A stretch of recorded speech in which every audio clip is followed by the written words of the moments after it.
ቶፊቅ ራሱ ጋር የሰጠሽው የውሸት ምስክርነት አለ። ወላሂ እኔ የለም ወላሂ አንተ እንዴት አራክስቴ እንዴት ተበድይ እኔ ኩል ሰው ነው በቃ ብሶም ተበዳይ ናት ግን ደግሞ የነገረችኝ የውሸት እንትን አለ። እሱን ጉዳዩን ሳጨርስ ወደ ውጭ የምትሄድበት ምንም ምክንያት የለም። አረ ልዑል አረ በአላ ይያድ አረ ልዑል በአላ እንዴት እኔን እስር ቤት ትይራለ? እኔና አንቺ ያወራነውን ነገር በሙላ እኔ ከሌላ ሰው ተደውሎ እንደዚህ አድርጋለች ነው የተባለው። አረ ወላሂ ላዚን እንደዚህ አይነት ነገር እንዴት እኔ እንደዚህ አይን ሁላ ብር ተበልቼ እኔ አሁን ይኸውልሽ የኔና በማያገባሽ አትይ ወደ ህግ እንድትሄድልኝ ይቻላል ፈልግ በቃ ተበደላ እንዲሆን አታሳዝንህም? እሺ ወይ ግደለኝ በቃ ወላሂ ግደለኝ በቃ ለምንድን ነው እሺ ለምንድን ነው እንደዚህ የምታረገው? ለምንድን ነው የምታረገው? ሲጀመር እውነቱን ነው የምናግርሽው። ከሀገር መውጣት የሚባል ነገር አይታሰብም። ለምን ታስረሽ ለመጣሁበት መሄድ ፈልጋለሁ። እያንዳንዱ ነገር እስካሁን ለዋሸሽኝ ነገር ሁሉ ትከፊበታለሽ።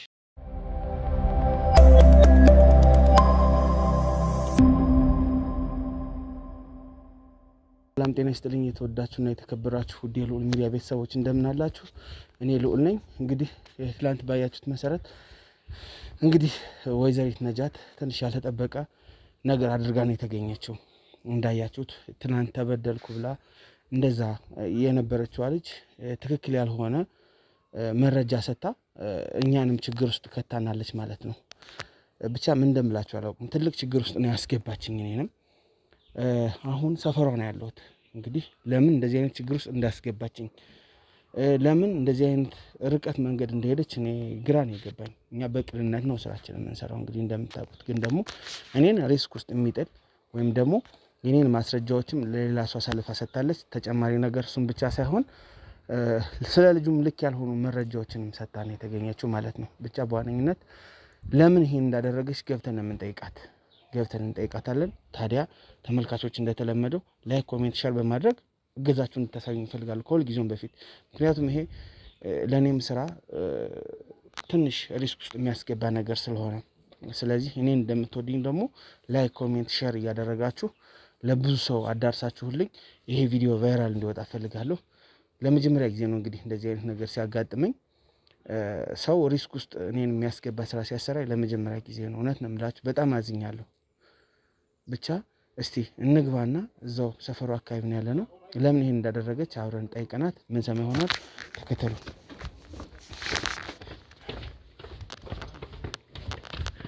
አሁን አክስቷ ቤት እየሄድን ነው። አክስቷ ቤት ነው የተጠጋቸው።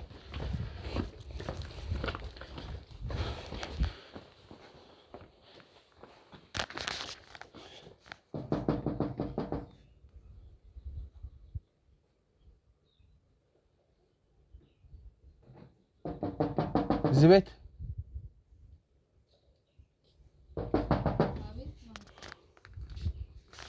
ሰላም ነው? የወይዘሮ ሀሲና ቤት ነው? ሰላም ነው? እኔ ልዑል እባላለሁ። ነጃት አንቺ ጋር እንዳረፈች ሰምቼ ነበር። አለች? ጋዜጠኛው ነኝ አውቀሽኝ ከሆነ አለች? ላናግራት እችላለሁ? በጣም ጥሩ። አመሰግናለሁ። እንዴት ናችሁ? ሰላም ነው ወይ እህቴ? ነጃት ተኝታ ነው? ቁሚ ያናግራቸው። አቤት አክስቴ እንዴት ነሽ? አልሐምዱሊላህ ሰላም ነው? ልዑል ያንተ እንዴ? አዎ እንዴት ነሽ? ቁጭ በይ በእናትሽ። እንዴት ነሽ? አልሐምዱሊላህ። አቤት ሁሉ ሰላም? ሰላም። አንዳንድ ጥያቄዎችን ልጠይቅሽ ነበር የመጣሁት። ከእንቅልፍሽ ነው የነቃሽው? ተረጋጊ፣ ችግር የለውም። እሺ ተረጋጊ። ትናንትና ስህተት የሆኑ ማስረጃዎች ነው የሰጠሽኝ እና ሰጠው ወላሂ እኔ እንዴት እንደዚህ ብሬ ተበልቶ እንዴት ስህተት የሆነ መረጃ ይኸውልሽ፣ አንዷም ወንጀለኛ አንቺ ነሽ እዚህ ጋር። እንዴት? አንደኛው ነገር ማስረጃዎችን በሙሉ ለሰው አሳልፈሽ ሰጠሽብኛል። እኔና አንቺ ያወራነውን ነገር በሙላ እኔ ከሌላ ሰው ተደውሎ እንደዚህ አድርጋለች ነው የተባለው። አረ ወላሂ ላዚን እንደዚህ አይነት ነገር እንዴት እኔ እንደዚህ አይን ሁላ ብር ተበልቼ ታውቃለህ? ቶፊቅ ክዶኝ እንዴት እንደዛ ተለኛለ ልዑል? አረ በአላህ አረ ይኸውልሽ ስሚኝ፣ በደንብ አዳምጪኝ። አንደኛው ነገር በስልክ ተደውሎ አንቺ የኔ ማስረጃ አሳልፈሽ የሰጠሻቸው ሰዎች እንደዚህ አለችን ብለውኛል። ሁለተኛው ነገር ደግሞ ቶፊቅ ራሱ ጋር የሰጠሽው የውሸት ምስክርነት አለ። ወላሂ እኔ የለም ወላሂ አንተ እንዴት አራክስቴ እንዴት ተበድዬ እሷ ጋር እያረፍኩ ከቤተሰቦቼ እሷን ትቼ ኧረ አላህ ወንጀለኛ እያረኳት አይደለም የኔ እናት ወይዘሮ አሲና በማያገባሽ አትግቢ እኔ አሁን አንተ እንዴት ልዑልን አንተ ራምኝ እኔ ይኸውልሽ በትክክለኛው መንገድ እኔ እሷን አግዤ ልጁን ወደ ህግ አድርሼዋለሁ ገብቶሻል ከዛ ውጭ ግን እሷ ደግሞ ያላደረገ በቃ ትክክል ያልሆነ ነገር አድርጋለች አንደኛው ነገር ማስረጃዎችን እኔ እሱን ሲይዘው ስናጋልጠው ስንይዘው እንኳን ትክክለኛ ያልሆነ ነገር ነው ያረጋችብን ምን አረጋች ይኸውልሽ በስልኬ ተደውሎ እንደዚህ አይነት ነገር ነጃት እንደተናገረች ስልኬን እንግዲህ እሷ ነው የምታውቀው ሌላ ሰው አያውቀውም ገብቶሻል አዎ ለማን ነው ስልኬን የሰጠሽው ወላሂ እኔ ለማን እንደማልሰጠው ወላሂ ላዚን ያልሰጠው ወላሂ ብዬ ወላሂ ቀልዱን ተይው ይኸውልሽ እሱን ብቻ ተይው እሺ ያኑላ ብር እሺ ተወስጂ አንተ ታውቃለህ እሺ እስከ 3 ሚሊዮን ብር ወስዷለኝ እሺ ሰምቻለሁ እሱ አምኗል ይሄንን ራሱን አምኗል ግን ደግሞ ቤተሰቦቼ ገንዘቤንም አጠፋፉብኝ ብለሽ በጣም ብዙ ነገር ነው ስትይ ነበር ስታለቃቅሽ ነበር በውሸት ለምን ታለቅሻለሽ እኔ በውሸት አላለቀስኩም ወላሂ ታውቃለህ ያኑላ ብር ለፍቻ አምጥቼ እንኳን በእኔ ላይ ውሽማ ይዞ ነው የጠበቀኝ ታውቃለህ ይኸውልሽ እሱ ያንቺ ሞኝነት ነው ማለት ይችላል እንዴት እንደዚህ ተጠረጥረኛለህ እንዴት እኔ እኮ እንዴት እንደዚህ አንተ ታስባለህ አንተ አስቤ ጠርቼ ገንዘቡ ለሷ መላካችን አሁን እሷ ጋር አክስትሽ ጋር መጠሽ አረፍሽ አይደል ለምን ለሷ አላክሽም ገንዘቡን ያን ሁሉ ገንዘብ እኔማ በቃ እንዴት እልካለሁ እንዴት ላክስ ለቤተሰቦች ያላመንኩት ያላደረጉልኝ እንዴት እሷ ታደርግልኛለች ብዬ አስባለሁ አላስብማ ስለማስላስበው ነው አሁን እኔ ስለሷም ያላኩት እሱን ደግሞ አመንኩት በሳቱ ፍቅረኛኝ ነው ብዙ ነገር አድርጎልኛል ክፉንም ደጉንም ከሱ ጋር አይቻለሁ ለሱ አምኜ ነው እንደሱ ስለተባለ አይደለም እኔን አሁን ሪስክ ውስጥ የሚጠል ነገር ስላደረግሽ ነው እኔ እሱ ነው በቃ ግራ ያጋባኝ እኔ ምንም ወላሂ ላዚ ምንም እኔ ማቆ ታሪክ የለም እኔ አሁን ይኸውልሽ የኔ እናት በማያገባሽ አትግቢ ወደ ህግ እንድትሄድልኝ ይቻላል በቃ ተበደላ እንዲሆን አታሳዝንህም ለምን እንደምትሳዘኝ አንተ እንዴት እንደዚህ ታደርገኛለህ ወላሂ እኔ ምንም ማቆ ታሪክ የለም ወላሂ ተነሽና አሁን ይኸውልሽ ከእንቅልፍሽ እየተነሳሽ ነው ይቅርታ እንግዲህ ተነሽና ደስሽ ለሽና ወደ ህግ እንድትሄጂ ነው የምፈልገው ለምን እንደማትሄጂ ወላሂ እኛ ምንም ወንጀል የሰራው ነገር የለም ተበዳይ ነኝ ታውቃለህ ምንም ብር እጄ የለም እሷ ጋር ነው ማርፈው ምንም ነገር የለኝም ታውቃለህ አንተን አምኜ ነው ይሄን ሁላ የጠርቼክ እንድታግዘኝ እኔ በሳቱ አላገኙትም እሷ ጋር ነው ቀጥታ የመጡት ይኸውልሽ ከፈለግሽም እኮ ተመልሰሽ ትሄጂ ትችያለሽ እኔ እኮ አያገባኝም እኮ ገብቶሻል ተመልሰሽም እኮ መሄድ ትችያለሽ ፍላጎትም እኮ ካለሽ ልሄድ ነው ምናምን ብለሽ አትነፋረቂ ገባሽ እኔ እያልኩ ያለሁት ስራዬን አደጋ ላይ የሚጥል ነገር ሰርተሻል ፕላስ ብዛት በልጁ ላይ የውሸት ምስክርነት ገንዘቡን ወስዶብሻል ግን ከዛ ውጭ ደግሞ ያልሽኝ ብዙ የውሸት ነገሮች አሉ እዛ ጋር በህግ ቀርቦ ሲጠየቅ በጣም ብዙ ነገር ነው የተሰራው ወላሂ ላዚ ብዬ እኔ ምንም ያጠፋው ነገር የለም እኔ ችግር የለም ካጠፉት እኔ መረጃውም ካለኝ እጠየቃለሁ ችግር የለውም አላህ ይቀጣታል እሱ አላህ ይቀጣኝ እንደዛ የሚባል ነገር የለም ገብቶሻል እዚህ ጋር በጣም ትልቅ ነገር ውስጥ ነው ያስገባሽኝ እኔን ራሴን በቃ አሁን ከቻልሽ ልብስ ቀያየሪና ወደ ህግ እንድትሄጂልኝ ብቻ ነው የምፈልገው እዛ ሄደሽ ቃልሽን ስጪ ከዛ በኋላ ህግ የሚልሽን ይበልሽ አትሄድም ወላሂ አትሄድም በእውነት አትሄድም በቃ ወላሂ አትሄድም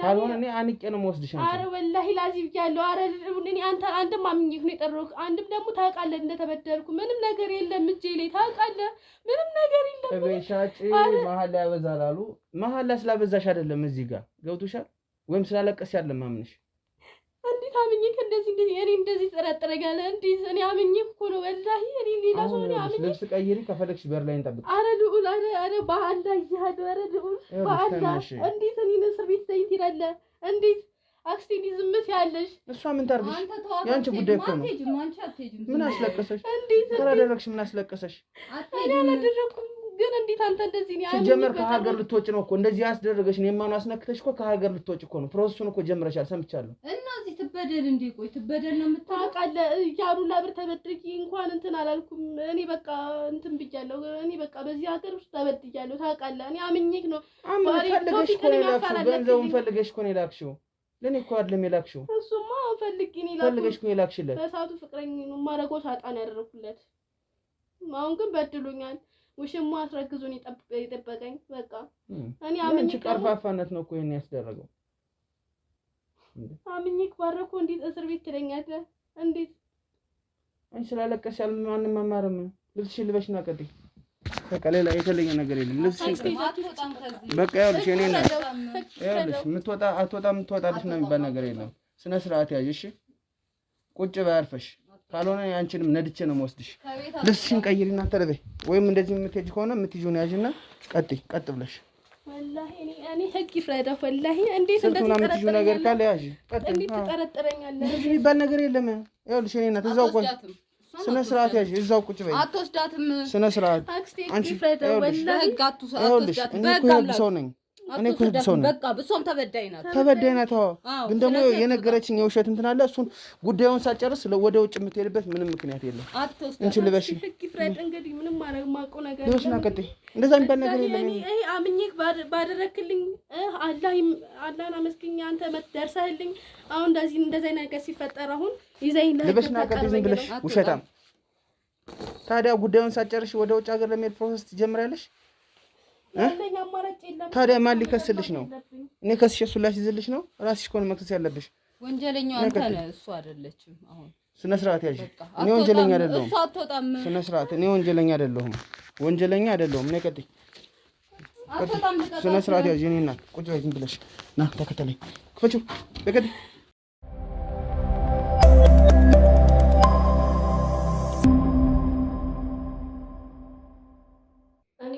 ወደምጠውበት መሄድ ፈልጋለሁ። ወላሂ ላዚም እኔ አሁን ምን አድርጊ ነው የምትለኝ? ምንም አድርጊ እኮ አላልኩም። እኔ እህት ያደረግሽውን ነገር ነው እየተናገርኩ ያለሁት አይደለም። በቃ ትክክለኛውን ነገር ለምን ማስረጃዎችን አውጥተሽ ለሰው ሰጠሽ? እኔ ማስረጃህን አልሰጠሁም። ወላሂ ላዚም እኔ ለማንም አልሰጠሁም። ለምንድን ነው የማታምነኝ? አንተ እህት የለህም? በጣም የተሳሳተ አይነት ኢንፎርሜሽን የሰጠሽኝ እዚህ ቢሮ ያመጣሁሽ ለዛም ነው። እኔ ደግሞ እንደዚህ የተሳሳተ ኢንፎርሜሽን እኔ አልሰጠሁብህም። እኔ እንዴት አንተን አምኜ እንደዛ ሁሉ ነገር አልከልኝ። እንዴት ለሌላ ሰው እሰጣለሁ አንተን ኢንፎርሜሽን? እሱ ነው እኮ ግራ ይገባኝ። እህት የለህም ብለሽ ልትደልኝ ትፈልጊያለሽ? እህት የለህም እናት የለህም። ለምንድን ነው የማታምነኝ? ወላሂ ላዚም ብዬ ካንተ። እሺ አሁን ከአንቺ የምፈልገው ነገር አለ። እዛ እያለሽ ያሳለፍሻቸው ጊዜያቶች ምን አይነት ነበሩ? ይሄንን መስማት እፈልጋለሁ። በጣም የሚያሳዝነው እኔ ብዙ በቃ ለፍቻለሁ። እውነት እኔ ተከፍቻለሁ። አሁንም አክስቴ ጋር ነኝ። ጥገኝነት ይኸው ለፍርድም እያቀረብከኝ ነው። ለፍርድ ማቅረብ አይደለም አንደኛው ነገር። ወደዛ ለመመለስ አስበሻል አይደል? ወደዛ ለመመለስ አስቤያለሁ እኮ። ለምን ጉዳዩ ሳያልቅ ለመመለስ ወሰንሽ? በቃ ያለኝን ታውቃለህ። በቃ ምንም ነገር የለም በእጅ ውስጥ ሁሉም ነገር ተቋርጦ አልቋል። በቃ ብሬም ተበልቷል። በቃ ያለኝ አማራጭ ወደዛ መመለስ ነው ያለብኝ፣ ወደ መጣሁበት ሳውዲ። እኔ አሁንም ተረጋግተሽ እንድትመልሽ ነው የምፈልገው። ማስረጃ ሰጠሽዋል ወይስ አልሰጠሽውም? ማስረጃ ለማንም አልሰጡም። እውነት ወላሂ ላዚም እኔ አልሰጡም። አንተ ዝም ብለህ ነው የምትለው። ቤተሰቦችሽ መቼ ነው ገንዘብሽ የበሉት? ተናገሪ። ገንዘብ መቼ ነው? ቤተሰቦችሽ ምን አድርገውበት ነው? ያኔም ጠይቄሻለሁ አይደለ? ምንድን ያደረጉብሽ? በማን አካውንት ነበር የሚቀመጥ ገንዘብሽ? ገንዘቤማ በባሌ ነው። በባሌ ቶፊቅ ነው የሚቀመጠው። በመጀመሪያ ከቤተሰብሽ እያለ ነው ያልኩት። ጥያቄውን ቀስ ያልሽ እየተረጋግሽ መልሽ። በእናቴ ነበረ የሚገባልኝ። ያው እናቴ እኮ እናትሽ ምን እያደረገች ነው ገንዘቡ? ያው ታውቃለህ የወንዶች ነገር። ባሏ ይጨቀጭቃታል። አባቴ በቃ አውጪ የልጄ ብር አይደል እያለ ይጨቀጭቃታል። እናቴን ነው ማምናት። አባቴንም ታውቃለህ ወንዶች በመጠጥ ነው የሚያጠፉት። ወላሂ ላዚም እና በቃ በእናቴ ነው የምልካው። እናቴ ለምን እንደምትዋሸው አንደኛው ነገር ይኸውልሽ፣ ሙስሊም ወንዶች አይጠጡም። ለምን እንደምትዋሸው? አይጠጡም ግን ያጠፋሉ። በጫት ምናምን ያጠፉትስ?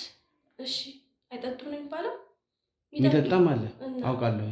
ግን ደግሞ ከልክ ያለፈ አንደኛ በጣም ብዙ ክስ ነው ያለብሽ። ያለፈ ነው ግን በቃ ለልጆች የምታደርገውም አለ።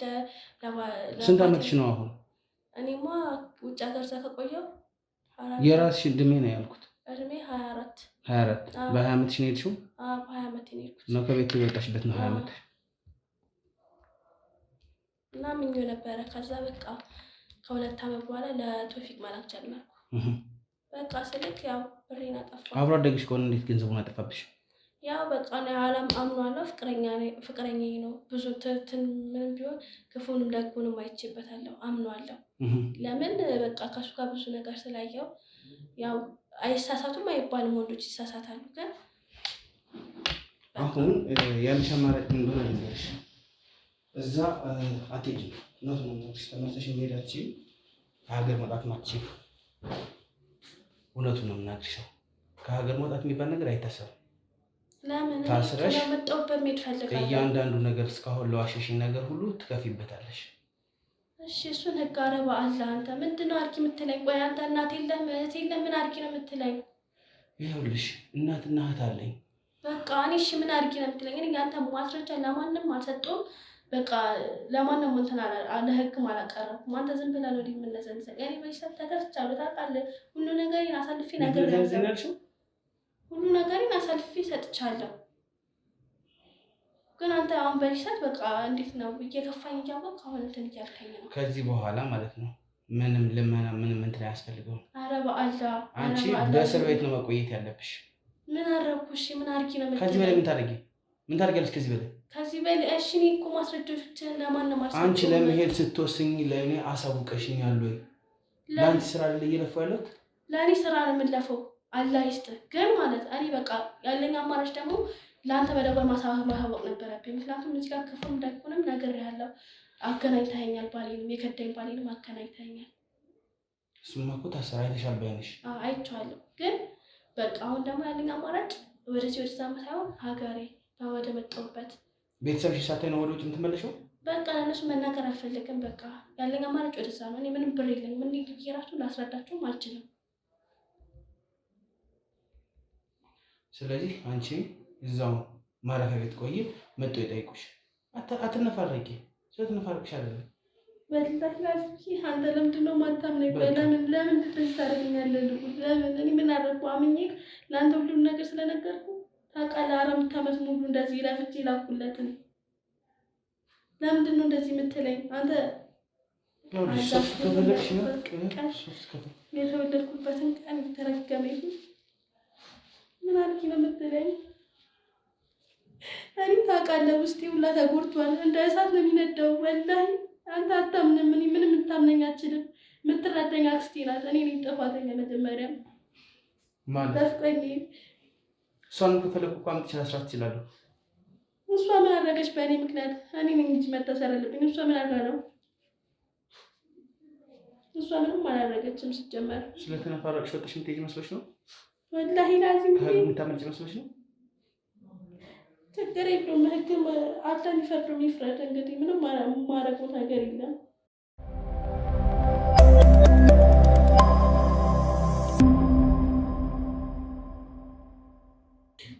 ማቀርቀር ያስፈልጋል። እንዴት እኔ አንተ ወንጀለኛ ነሽ። ታውቶዱ አረ በአላህ እኔ እንደዚህ ነው ሰው አይደለም ማለት ወላሂ እንደዚህ ነው ሰው አይደለም ወላሂ። እንዴት እንደዛ ታስበኛለህ? በቃ መጥቶ መውሰድ ማለት ትግባር። በቃ እንዴት እኔ እንደዛ ታስበኛለህ? እንዴት ታስበኛለህ? ሲጀመር አንተ በጣም ነው የጠረጠርከኝ ማለት ነው። ያንተን ኢንፎርሜሽን ለምንድን ነው ለሌላ ሰው የምሰጠው? ወላሂ አንቺ ታሪክሽ በቃ ታስመስይ። በቃሽ። ምን አለ እናቴ ባትወልደኝ እዛው እንትን ቦንኩ። ወላሂ እኔን አታምነኝም። እውነት ወላሂ ላዚም ሌላ ሰው እንዲመረምርሽ አደርጋለሁ። እኔን እንኳን እንትን ካልሽኝ ሌላ ሰው እንዲመረምርሽ አደርጋለሁ። እኔ እንዴት እንደዚህ ትጠረጥረኛለህ? እኔ አንተን በቃ ለምን ላምጣው አይደለም መርመሩ። ኧረ በአላህ ይሻለሁ። በአላህ እንደዚህማ እንዳታረግ። ምንድን ነው ማለት? ወላሂ ላዚም እኔ እንዴት እንደዚህ ታደርገኛለህ? ሲጀመር እኔ አምኜ ሁሉን ነገር የነገርኩህ። ሲጀመር እንደተከደው ታውቃለህ። በተከዳ ሰው ደግሞ መከዳት በጣም ከባድ ነው። እውነት ወላሂ ላዚም እኔ አሁን ምንም እኮ ከአንቺ ጋር መጨቃጨቅ አያስፈልግም እኮ። አመጣዋለሁ፣ በቃ አመጣዋለሁ። ሰምተሽኛል? ኧረ በአላህ እሺ ወይ ግደለኝ በቃ። ግደለኝ በቃ። ለምንድን ነው የምገልሽ? ለምን ገልሽ? እሺ ለምንድን ነው እንደዚህ የምታደርገው? ለምንድን ነው የምታደርገው? ሲጀመር እንዳትወጣሽ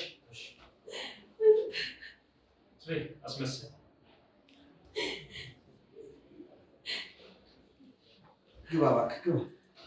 ያንቺን ጉዳይ ከዚህ በኋላ እሱ ነው የሚከታተለው። ገባሽ? እያንዳንዱ ነገር ለእሱ ትነግሪዋለሽ። ንገሪው እስኪ ምን እንደሆንሽ። ማነው እሱ? አቶ ትንሣኤ ይባላል።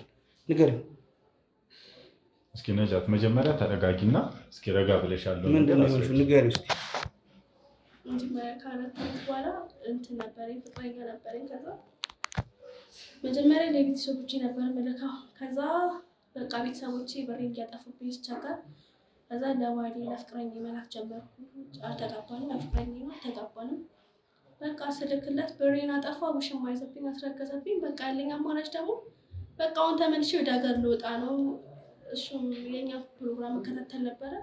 እሱም አግዞኝ አገኘው ባሌን። ስደውልለት ከኤርፖርት 2.6 እስከ 3 ሚሊዮን ብር ነው እንግዲህ የተከዳችሁ። ትክክል ነው እኮ መከዳቱ። እንግዲህ ያው ባለፈውም እንግዲህ ከአንተ ጋር በነበረ ለእኔ ሳትነግረኝ ለምን ከሀገር ትወጫለሽ ነው። እኔ እኮ ማለት ልናገርም ወደዚህ ወደዛ ፕሮሰስ ስላለብኝ ስለበዛብኝ በቃ ምንም የሚያስነገር ጉዳይም አልመሰለኝ። ታውቃለህ ጭንቀት ላይ ሆነ። አንድ ነገር ልንገርሽ፣ እኔ ለአንቺ እዚህ ስራ ማመቻቸት ያቅተኛል ወይ? እሱማ አያቅተህም እኮ ለምን አልነገርሽኝም ታዲያ? ፍቅረኛዬንም አገኘኸኝ ግን በቃ ታውቃለህ፣ በቃ በውስጥ ያለው በቃ እንጃ። እኔ ውስጤን ከፍቼ ባሰኝ አትረዳኝም፣ ወላሂ አትረዳም ጭራሽ። በቃ ረጋ በሉና ሉሊ፣ እስኪ አሁን ወደ መፍትሄው ብንሄድ ይሻላል ብዬ አስባለሁ። በጣም ጥሩ። ነጃት እንግዲህ ተረጋጊ፣ አንቺም ረጋ በይ፣ ስሜትሽንም ተረጋጊ ነው። እስኪ ሰከን በይ። እንግዲህ ሉሊ ባለፈውም በደንብ ከአንተ ጋር ባወራን ጊዜ ያለውን ነገር በደንብ ስለሷ እንግዲህ በደንብ ነግረኸኛል። እንግዲህ አብረን እንግዲህ ብዙ ነገር ከእሱ ጋር ስንሰራ ነው። የቅርብ ቤተሰብ ነው ሉልም ማለት እንግዲህ ለእኛም ወዳጃችን ነው እና ብዙ ነገሮችን ሲነግረኝ ሲያጫውተኝ ነው የቆየው እንግዲህ በነበረው ሁኔታ ማለት ነው። እንግዲህ ከእሱ ጋር ኮሚኒኬት ስንደራረግ እንግዲህ አንድ የተከበረ ሰው የዚህ ሚዲያ ተከታታይ የዚህ ሚዲያ ቤተሰብ የእኛም ቤተሰብ የሆነ ሰው እንግዲህ አቶ አህመድ ጀማል ይባላሉ። እንግዲህ ስለ አንቺ ታሪክ ሙሉን ነገር እንግዲህ ባለፈው ነበረው በጣም የተሰማው ልክ እንደሰማ እንግዲህ እኛም በወቅቱ የነበርንበት ሁኔታ እንግዲህ በጣም በደንብ አስረድተ ነው ያለውን ነገር። እሳቸውም እንግዲህ የእኛ ደንበኛ ናቸው፣ በጣም ቤተሰብም ናቸው እና እስኪ የሆነ ነገር ማድረግ ብችል እስኪ ባቃልልላት ከሀገር እንዳትወጣ ባረግ የእሱም ሀሳብ ነው እንግዲህ ሉል በደንብ የእሱን ሀሳብ ነው እንግዲህ እሳቸው በቃ በጣም የተበሳጨሁት ለምን እንደሆነ ታውቃለህ? ገና ጉዳዩ አላለቀም፣ ከልጁ ጋር ያለው ጉዳይ እንኳን አላለቀም በስትክክል እና ከሀገር ልትወጣ ነው ተብሎ እንግዲህ ሰማሁ። ከአክስቷ ነው የሰማሁት። እውነቱን ነው የምነግርህ። አሁን ስንመጣ ከአክስቷ ፊት አንቄ ይዣት ነው የወጣው። በቃ ምክንያቱም ይሄ ቀላል ነገር ስላልሆነ ለእኛ እያንዳንዱ ነገር የማሳወቅ ግዴታ አለብሽ። የእሱንም ልፋት ነው እንግዲህ ከንቱ ልታረጊ ልፋቴንም ከንቱ ነው ልታረጊ ነበር። ሁለተኛው ነገር ለአንቺ ግን አንሳለሁ ወይ ነው። ለፍተህልኛል፣ አላህ ይስጥህ። እኔ እኮ ልፋትን አላህ ይክፈልህ ብያለሁ እኮ። ሲጀመርም እኔ ልትረዳኝ ይገባል። ወደዚህ ወደዛ ማለት እንጂ ወደ ሀገሬ መውጣት ነው የምፈልገው። ተናገርኩ እኮ። ለምን ስራ አመቻችልኝ አላልሽኝም? እኔማ ልልህ ነበረ። በቃ ለቤተሰቦች ምንድን ብዬ አልተናገርኩም ነው። እዚህ ሀገር ሰርተሽ መለወጣት ሲል እንደዛ ነው የመሰለሽ? መለወጥማ እንጃ አይመስለኝም። እዚህ ሀገር ሰርቼ አሁን ምንም ከእጅ ወደ አፍ ነው እንጂ እንጃ። ይኸውልሽ ዞሮ ዞሮ አመስግኝ፣ አቶ ትንሣኤን አመስግኝ፣ አቶ አህመድ ጀማልን አመስግኝ። ምናልባት ብዙ ሰው ሊያደርገው የማይችለውን ነገር ነው እያደረጉልሽ ያሉት። እንግዲህ የእሱንም ልፋት ከንቱ እንዳታረጊበት ነው እኛ ጥረታችን። እንግዲህ በከፍተኛ ክትትል ሲያደርግ የነበረው እሱ እንዳትወጪ ምንም ከሰማ ጀምሮ ያለውን ሁኔታ ነው ያውቃል። እኛ እየሄድንበት የነበረውንም ነገር ማለት ነው። አንዳንዴ የሰዎችንም ልፋት መረዳት መቻል አለብሽ። በትክክል አንድ ይፈላችሁ ናት። ወላሂ እኔ ምንም በቃ ልላችንም እንጃ። እኔ አላህ ያሳባችሁትን ያደርጋችሁ። ካላህ በቀር ሰው የለበት ፈጣሪ የለም። ምንድን ነው አቶ አህመድ ጀማል ያዘጋጀላት? እስኪ ንገረን፣ ልትነግረን ከቻልክ ንገረን። እንግዲህ ምናልባት የእሷን ህይወት በከፍተኛ ሁኔታ ይለውጣል ብለን ያሰብነው ነገር ነው። እሺ ምንድን ነው እሱ? እንግዲህ ያው ቅድምም በደንብ ስታወሪ እየሰማሁ ነበር ነው እዚህ ሀገር ላይ ሰርቼ አልለወጥም እያልሽ ነበር። ግን እንግዲህ የልዑልም ልፋት የእኛም ልፋት እንዲሁም ደግሞ የአቶ አህመድ ጀማልም ልፋት እንግዲህ የአንቺን ህይወት አሁን ከነበርሽበት ሙሉ ለሙሉ ይለውጣል ብለን አምነናል። እንግዲህ እሳቸውም እንግዲህ ያደረጉልሽ ነገር ምንድን ነው? ሜሪት ፕሮፐርቲስ ላይ አንድ ትልቅ መሀል መርካቶ ላይ ያለ ንግድ ማዕከል እየገነባ ይገኛል። እሳቸው እንግዲህ የዚህ ባለቤት ናቸው። ባለቤት ማለት እሳቸው ገዝተው ነበር እና ይህን ነገር ሲሰሙ ግን ምን አሉ እሳቸው 2 ነበር ለመግዛት ያሰቡትና አንዱን ለሷ ብለዋል። እንኳን ደስ አለሽ፣ እንኳን ደስ አለሽ። እውነት ደስ ብሎኛል። አመሰግናለሁ። ተረጋጊ። እንኳን ደስ አለሽ። አመሰግናለሁ። ተረጋጊ ነጃት፣ ተረጋጊ። ተረጋጊ እባክሽ። አለክ በላችሁ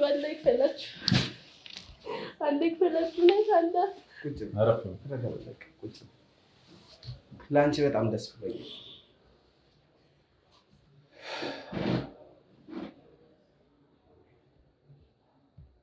ተረጋጊ።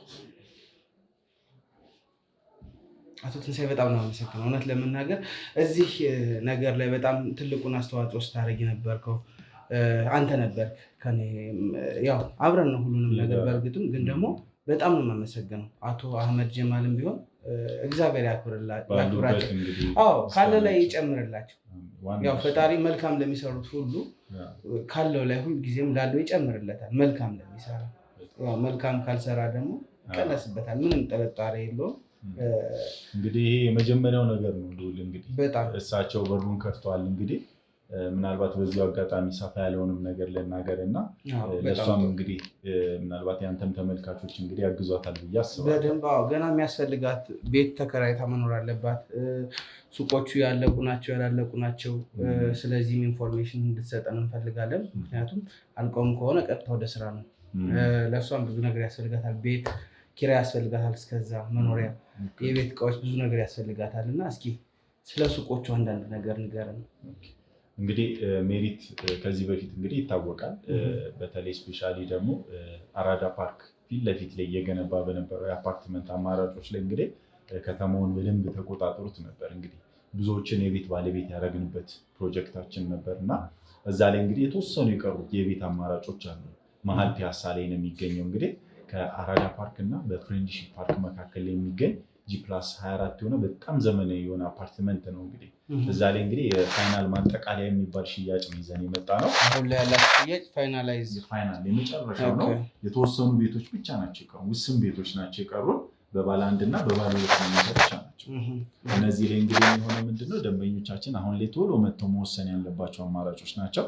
በ49 ካሬ፣ በ80 ካሬ ባለ 2 መኝታ እና በ95 ካሬ ባለ 2 መኝታ እንዲሁም ደግሞ 49 ካሬ ባለ 1 መኝታ ነው እንግዲህ አሁን ላይ እየሸጠን ያለ ነው።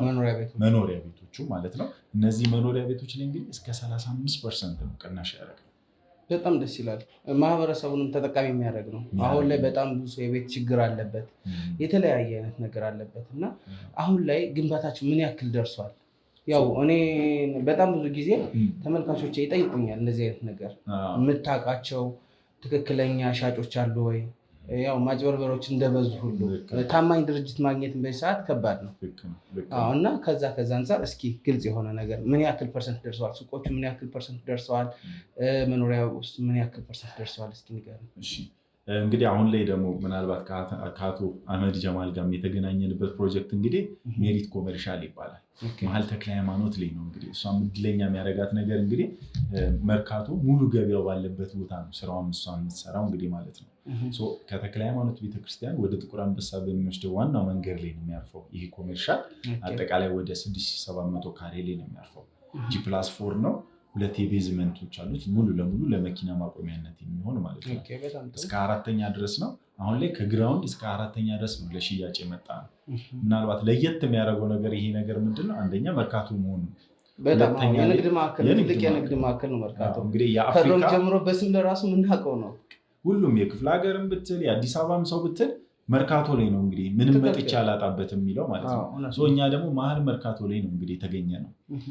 ምናልባት ይሄ የመጀመሪያው ነገር ነው። ብዙዎች ግን ኤክስፔክት የሚያደርጉትና የማይጠብቁት ነገር አለ። መርካቶ ላይ ሆኖ እንዴት በዚህ ዋጋ ይሸጣል ሊሉ ይችላሉ። እኛ ጋር አሁን ከ3.8 ሚሊዮን ብር ጀምሮ የሱቅ አማራጮችን ነበር እየሸጥን የነበረው።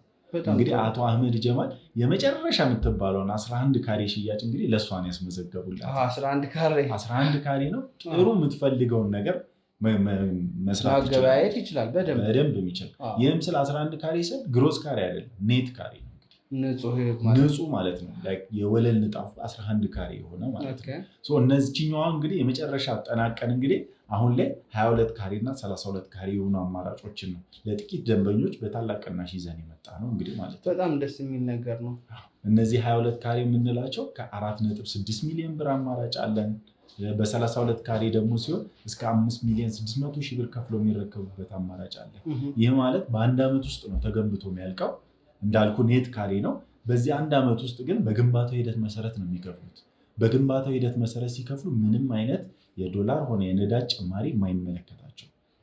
ያ ማለት የዋጋ ንረት ቢነሳ እነሱን አይመለከታቸው። በዛ ዋጋ ነው የተገዛው፣ በዛ ዋጋ ነው የሚያልቀው ማለት ነው። ስለዚህ ሁሉም ነገር ቢወደድም በዚሁ ዛሬ በሚገዛው ሂሳብ ዛሬ ተስማምተን አግሪመንት ላይ በምንይዘው ሂሳብ እስከ መጨረሻው ድረስ በአንድ ዓመት ውስጥ ከፍሎ የሚጨርሱ ነው የሚሆነው ማለት ነው። እንደው ምናልባትስ የክፍያ ኦፕሽኖች በባንክ የሚመቻቹ ወይ ፈርስት ነው ላይክ የመጀመሪያ ክፍያ አለ፣ ከዛ በኋላ ሰከንድ ራውንድ እንደዚህ አይነት ነገሮች ሳሉ እኛ ጋር አሁን ላይ በመጀመሪያ የሚከፈል ክፍያ አለ። በ7 ዙር ነው አጠቃላይ አከፋፈሉ የሚሆነው ማለት ነው። በጣም ጥሩ ነው። የመጀመሪያውን ዙር አሁን ላይ አግሪመንት ስንወስድ ይከፍላሉ ማለት ነው። ቀጣይ ክፍያቸው የሚሆነው ደግሞ ልክ ግንባታው የፋውንዴሽን ስራ ሲጨርስ የፋውንዴሽኑን ስራ ሲጨርስ ከዛ 2 ቤዝመንት ነው ያለው ብያለሁ። ሁለተኛውን ቤዝመንት ሲጨርስ ግራውንድ፣ እያንዳንዱ የግንባታውን ሂደት እየተከተሉ ነው የሚከፍሉት ማለት ነው። ላልተገነባ ነገር ቀጣይ ክፍያቸውን አይከፍሉም። ነገር ግን ትልቁ ነገር ደግሞ እዚህ ጋር ነው። ደንበኞቻችን አሁን ላይ ቀድመው መጥተው በዚህ ዩቲዩብ ቻናል የመጣ ነው ብለው መጥተው እኛ ጋር ኢንጌጅ ሲያደርጉ እስከ 20% የሚደርስ ታላቅ ቅናሽ ነው። በተለምዶ 15% ነው የሚሸጠው፣ ግን ይህን ቻናል ብለው ሲመጡ 20% ሙሉ ለሙሉ እንሰጣለን ማለት ነው። በዛውም እሷንም ያግዟታል ማለት ነው። በጣም ጥሩ ነው። ትክክል። ውድ ተመልካቾች እንግዲህ እንደምትሰሙት ነው። በእኔ ቻናል ስም እነሱን ለምታናገሩ እንግዲህ እስከ 20% ዲስካውንት አላችሁ እየተባላችሁ ነው። የዚህ ዕድል ተጠቃሚ መሆን ትችላላችሁ። ያው እየጠየኩት ያለው ጥያቄም ለእናንተ ማብራሪያ እንዲሆን ነው። እኔ ስለ ስራው አንዳንድ ነገር በእርግጥ አውቃለሁኝ። ከኛ አንጻር ምንድነው የተሻሉ የሚባሉ ድርጅቶች፣ ታማኝ የሚባሉ ድርጅቶችን ለተመልካቾችና ቤት ለተቸገሩ፣ ሱቅ ለተቸገሩ ሰዎች ነው የሚሆነው እና ሌላው ነገር ደግሞ እስኪ ሌሎችም ማብራሪያዎች ካሉ በዚህ መሀል ለምሳሌ ውጭ ሀገር ነው ሰዎቹ ያሉት፣ እዛ የሚፈርሙበት እዛው ሆነው መግዛታቸውን የሚያረጋግጡበት መንገድ ካለ በፖስታ በዲኤችኤል እነዚህን ሰነዶች የምትልኩላቸውም ከሆነ እስኪ ስለሱም አንዳንድ ነገር ንገረን። እንግዲህ የመጀመሪያው ነገር ከነሱ የሚጠበቀው እንግዲህ ከታች በሚያልፉት ስልክ ቁጥሮች ቀጥታ እኛ ጋር ደውሎ እኛም ኮንታክት ማድረግ ነው። በሁሉም የሶሻል ሚዲያ አማራጮች ማለት ነው፣ ዋትሳፕ፣ ቴሌግራም። እዚህ ተወካይም ካላቸው ደግሞ በሎካል ስልክ መደዋወል እንችላለን። ልክ እንደደወሉ የሳይት የኦፊስ ጉብኝቶችን እናስኬዳቸዋለን። በጣም ጥሩ። እኛ በምናቀርብላቸው ነገሮች ደግሞ በእርግጠኝነት ደስተኛ እንደሚሆኑ አምናለሁ። ያ ነገር ከሆነ ደግሞ የግድ በአካል እዚህ መገኘት አይጠበቅባቸው። ተወካይ ካላቸው በውክልና መጨረስ ይችላሉ። ካልሆነ ግን ከኛ ጋር በሚያደርጉት ስምምነት እዛው ባሉበት ውሉን በመላክ ዲቴል በማድረግ እነሱ ፈርመው ደግሞ መልሰው ወደኛ በመላክ አብረን መቀጠል እንችላለን። እንግዲህ ሳይቶቹን እኔም ቢሆን እየተከተልኩ ማሳየት ይችላሉ። በደንብ ይቻላል። የሚገርም አንድ ነገር ዋናውን ነገር ልንገር የመጨረሻ ይሆናል ብዬ አስባለሁ። ምናልባት ደንበኞቻችን ይህንን ሱቅ ሲረከቡ ምንም አይነት ስራ አይጠበቅባቸው፣ ሙሉ ለሙሉ አጠናቀን ነው የምናስረክባቸው። ስለዚህ እነሱ ቢዝነሳቸውን ይዘው መምጣት ወይም ደግሞ አከራይተው ፉል ፊኒሽንግ ነው ማለት ነው። ፊኒሽድ ነው የሆነው ሁሉ ነገር ተጠናቆለት እነሱ ቢዝነሳቸው ገብተው መስራት ወይም ማከራየትና ገንዘባቸውን ቁጭ ብለው መቁጠር ነው የሚጠበቅባቸው። በጣም ቆንጆ። ገበያውንም እንሰጣቸዋለን። ምንም የሚያስፈልግ ነገር አይኖራቸውም ማለት ነው። ገበያውን ሰተናቸዋል። እዛ መርካቶ ላይ እንግዲህ በቀን እስከ ስንት ሺህ ሚሊዮን በሚሊዮን የሚቆጠር ገንዘብ ነው የሚንቀሳቀስበት። በጣም ከፍተኛ እንቅስቃሴ ያለበት ቦታ ነው እና አትርፈው ነግደው ቢያተርፉበት ለልጅ ልጅ ቢያወርሱት ነገ ከነገ ወዲያ ከተረከቡ በኋላ ቢሸጡት በብዙ ገንዘብ አግኝተው ህይወታቸውን መቀየር የሚችሉበት የእሷንም ህይወት እንግዲህ በተለየ መልኩ መቀየር የሚችሉ ለመናገር ከዚህ በላይ እንግዲህ ህይወት እንዴትም ሊቀየር አይችልም። ፈጣሪ ረድቶሻል፣ እግዚአብሔር ረድቶሻል። አቶ አህመድ ጀማልን ማመስገን አለብሽ፣ ወንድሜንም ተንሳይን ማመስገን አለብሽ። እንግዲህ ለዚህ ያበቁሽ እነሱ ናቸው። እውነት ለመናገር ማንም እንደዚህ ይሄንን አያደርገውም። እውነት ነው የምናገርሽ። ከዚህ በፊት በእርግጥ በጣም ችግረኛ ለሆኑ ሰዎች ቤት አሰጥቼ አውቃለሁ። እንደዚህ ግን ደግሞ ሙሉ ክፍያ ከፍሎ ለአንቺ ይሄ ሰው ከድርጅቱ ጋር በመተባበር ያደረገልሽን ነገር መቼም የሚረሳ የሚዘነጋ አይደለም። እንግዲህ እስካሁንም ቢሆን ይቅርታ አድርጊልኝ፣ እስካሁን ሳንገላታሽ ሳሰቃይሽ የቆየሁኝ ወንጀል ሰርተሻል እያልኩኝ ይህችን ሰዓት እስከምናይ ነው። ምንም አይነት ወንጀል አልሰራሽም። ትንሽ ቅር ያለኝ ወደ ውጭ ሀገር ሳትናገሪ ልትሄጂ መወሰንሽ ገብቶሻል።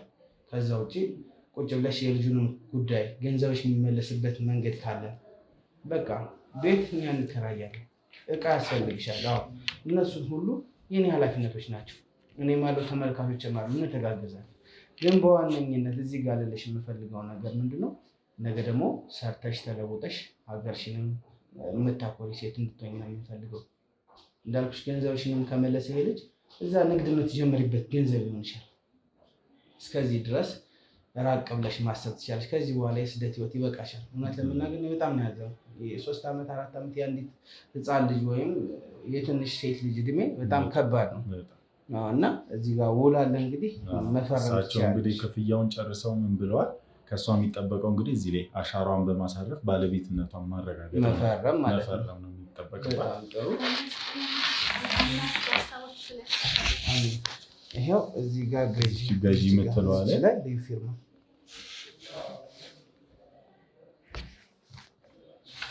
በጣም ሁሉም ላይ ነው የምትፈርም እየተከተልሽ ቀን ይቀጥላል። ሁሉ ነው የምትፈርም ይሻል።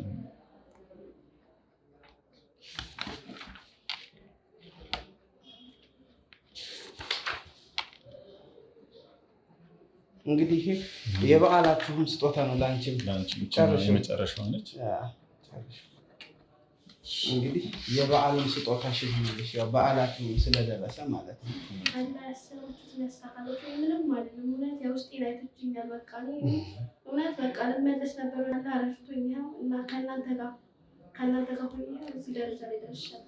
በጣም ጥሩ። እንግዲህ እህቴ ለአክስትሽ ደውይላት። እንግዲህ ያመጣውሽም ለዚህ ትልቅና የተቀደሰ ዓላማ እንደሆነ እንድትነግሪያት እፈልጋለሁ። ሌላ አቶ አህመድ ማመስገን አለብሽ፣ አቶ ተንሳይ ማመስገን አለብሽ እና አመስገኝልኝ። እንግዲህ